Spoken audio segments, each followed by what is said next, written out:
पतिं सुरगुरुं वन्दे जगत्कारणं वन्दे पन्नगभूषणं मृगधरं वन्दे पशूनां पतिम् वन्दे सूर्यशशाङ्कवह्निनयनं वन्दे मुकुन्दप्रियं वन्दे भक्तजनाश्रयं च वरदं वन्दे शिवं शङ्करम्। अथ श्री शिवमहिम्न स्तोत्रं श्रीपुष्पदन्त उवाच। महिम्नः पारन्ते परमविदुषो यद्य सदृशी स्तुतिर्ब्रह्मादीनामपि तदवसन्नास्वयि गिरः अथावाच्यः सर्वस्वमतिपरिणामावधिगृणन् ममाप्येष स्तोत्रे हरनिरपवादः परिकरः अतीतः पन्थानन्तव च महिमा वाङ्मनसयो रतद्व्यावृत्यायञ्चकितमभिधत्ते श्रुतिरपि सकस्य स्तोतव्यः कतिविधगुणः कस्य विषयः पदे त्वर्वाचीने पतति न मनः कस्य न वचः मधुस्वीता वाचः परमममृतं निर्मितवतस्तव ब्रह्मं किं वागपि सुरगुरोर्विस्मयपदम् मम त्वेतां वाणीं गुणकथनपुण्येन भवतः पुनामीत्यर्थेऽस्मिन् पुरमथनबुद्धिर्व्यवसिता तवैश्वर्यं यत्तज्जगदुदयरक्षाप्रलयकृत् त्रयीवस्तु व्यस्तन्त्रिषु गुणभिन्नासु तनुषु अभव्यानामस्मिन् वरदरमणीयां रमणीं विहन्तुं व्याक्रोशिं विततत इहैके जडधियः किमिह किङ्कायः स खलु किमुपायस्त्रिभुवनं किमाधारो धाता सृजति किमुपादान इति च अतर्केश्वर्ये त्वय्यनवसरदुस्तो हतधियः कुतर्कोऽयं कांश्चिन्मुखरयति मोहाय जगतः अजन्मानो लोकाः किमवयववन्तोऽपि जगताम् अधिष्ठातारं किं भवविधिरनादृत्य भवति अनीशो वा कुर्याद् भुवनजनने कः परिकरो यतो मन्दास्त्वां प्रत्यमरवरसंशेरत इमे त्रयी साङ्ख्यं योगः पशुपतिमतं वैष्णवमिति प्रभिन्ने प्रस्थाने परमिदमदः पथ्यमिति च रुचीनां वैचित्र्यादृजुकुटिलनानापथजुषान् नृणामेको गम्य स्वमसि पयसामर्णव इव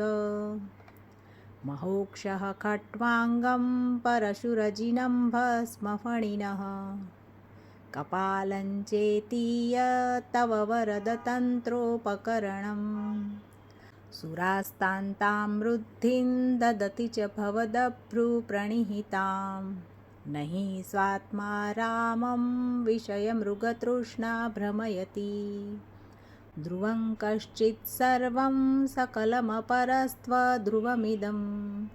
परो द्रव्याद्रव्ये जगति गदति व्यस्तविषये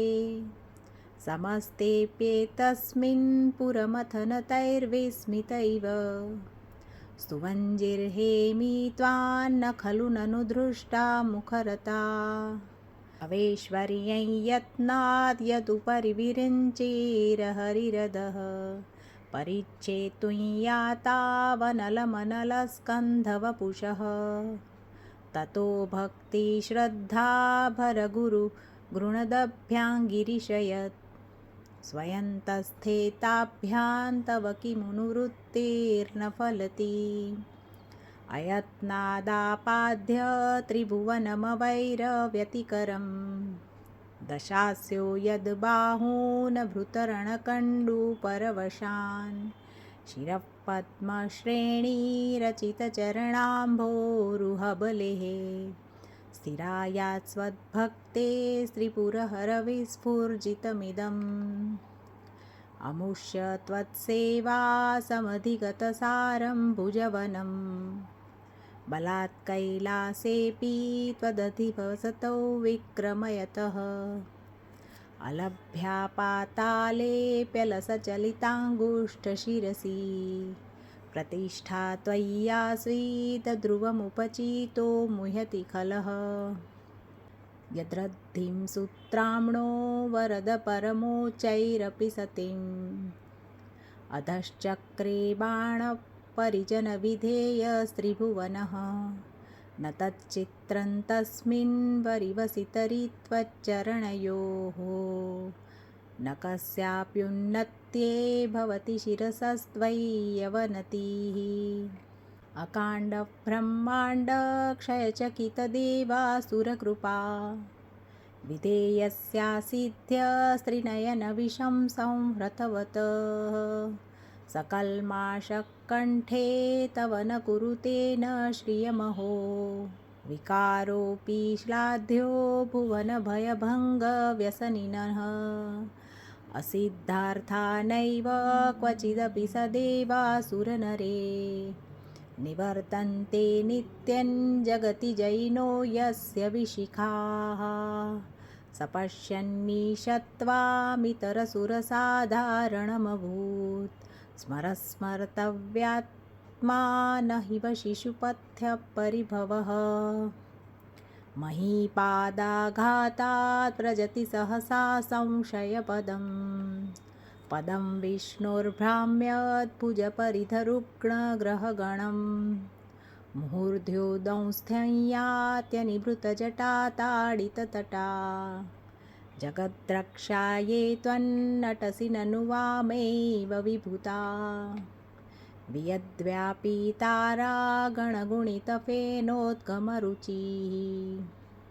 प्रवाहो वाराह्यः पृषतलघुद्रष्टशिरसि ते जगद्वीपाकारं जलधिवलयन्तेन कृतमी तनेनैवो नेयं द्रुतमहिमदिव्यं तव वपुः रथक्षोणीयन्ता शतधृतिरगेन्द्रो धनुरथो रथाङ्गे चन्द्रार्को रथचरणपाणिशर इति दिदक्षोस्ते कोऽयं त्रिपुरतृणमाडम्बरविधिः विधेयैः क्रीडत्यो न खलु परतन्त्राः प्रभुधियः हरिस्त्रे साहस्रं कमलबलिमाधाय पदयोः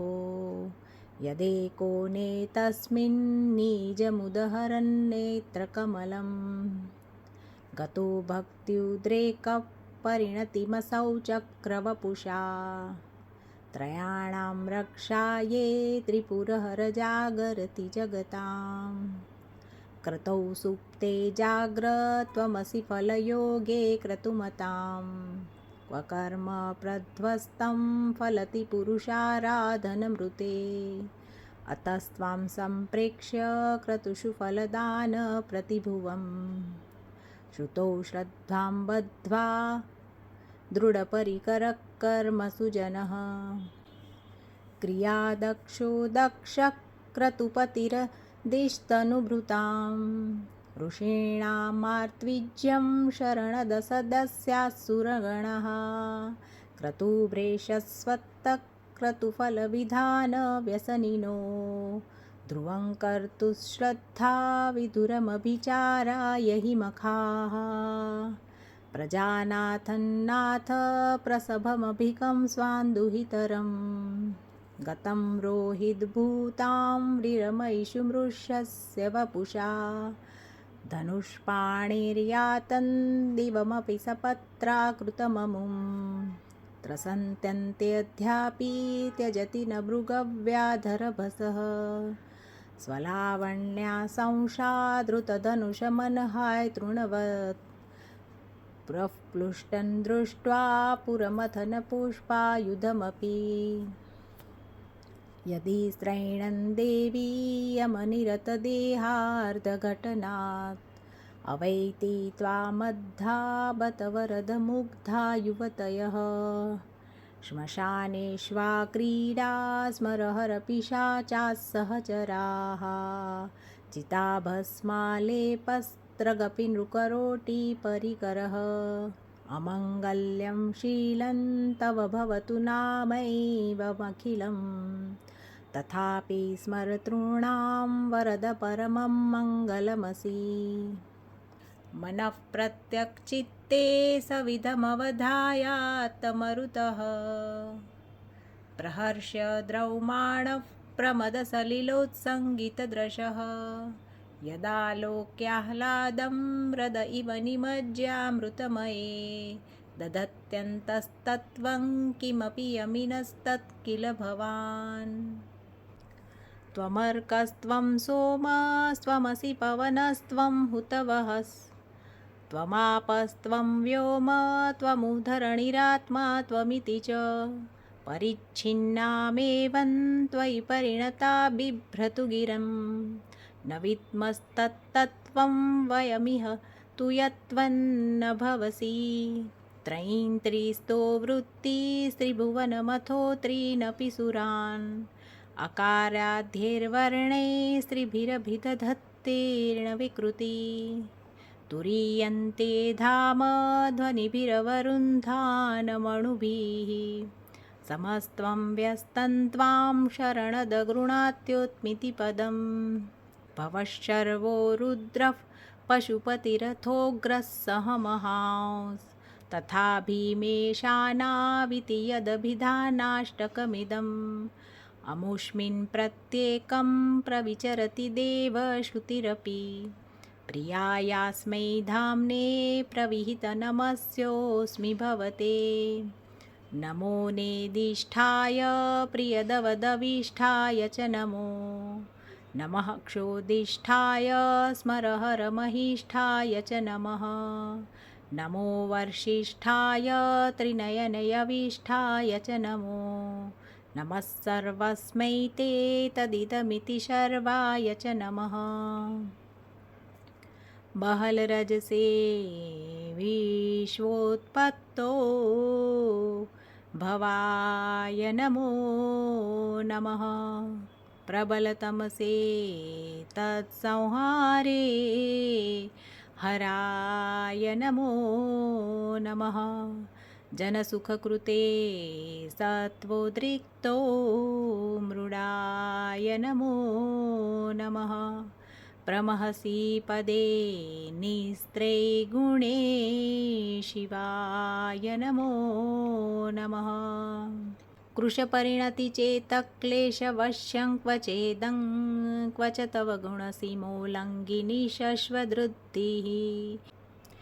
इति चकितममन्दीकृत्य मां भक्तिराधाद् वरदचरणयोस्ते वाक्यपुष्पोपहारम् असितगिरिसमौ स्यात् कज्जलं सिन्धुपात्रे सुरतरुवरशाखा लेखनीपत्रमुर्वी लिखति यदि गृहीत्वा शारदा सर्वकालं तदपि तव गुणानामीश पारन्नयाति असुरसुरमुनीन्द्रैरर्चितस्येन्दुमौलेर्ग्रथितगुणमहिम्नो निर्गुणस्येश्वरस्य सकलगणवरिष्ठः पुष्पदन्ताभिधानो रुचिरमलगवृत्तेस्तोत्रमेतच्चकार अहरहर नवध्यं दुर्जटे स्तोत्रमेतत् पठति परमभक्त्या शुद्धचित्तः पुमान्यः स भवति शिवलोके रुद्रतुल्यस्तथात्र प्रचुरतरधनायु पुत्रवान् कीर्तिमांश महेशान्नापरो देवो महिम्नो नापरा स्तुतिः अघोरान्नापरो मन्त्रो नास्ति तत्त्वं गुरो परं दीक्षादानन्तपस्थिर्तं ज्ञानयागादिका क्रियाः महिम्नस्तव पाठस्य कलान्नार्हन्ति षोडशीम् कुसुमदशननामा सर्वगन्धर्वराजः शिशुशशीधरमौलेर्देवदेवस्य दासः स खलु निजमहिम्नो भ्रष्ट एवास्य रोषात् स्तवनमिदमकार्षीत् दिव्यदिव्यं महिम्नः सुरवरमुनिपूज्यं स्वर्गमोक्षैकहेतुं पठति यदि मनुष्यः प्राञ्जलिर्नान्यचेताः व्रजति शिवसमीपं किन्नरेस्तूयमानः स्तवनमिदममोघं पुष्पदन्तप्रणीतम् आसमाप्तमिदं स्तोत्रं पुण्यं गन्धर्वभाषितम् अनोप्यं मनोहारी शिवमीश्वरवर्णनम् इत्येषा वाङ्मयी पूजा श्रीमच्छङ्करपादयोः अर्पिता तेन देवेश प्रीयतां मे सदाशिवः तव तत्त्वन्न जानामि कीदृशोऽसि महेश्वर यादृशोऽसि महादेव तादृशाय नमो नमः एककालं द्विकालं वा त्रिकालं यः पठेन्नरः सर्वपापविनिर्मुक्तः शिवलोके महीयते श्रीपुष्पदन्तमुखपङ्कजनिर्गतेन स्तोत्रेण किल्बिषहरेण हरप्रियेण कण्ठस्थितेन पठितेन समाहितेन सुप्रीणीतो भवति भूतपतिर्महेशः इति श्रीपुष्पदन्तविरचितं श्रीशिवमहिम्नस्तोत्रं सम्पूर्णम् श्रीसाम्ब सदाशिवार्पणमस्तु। ॐ नमः शिवाय।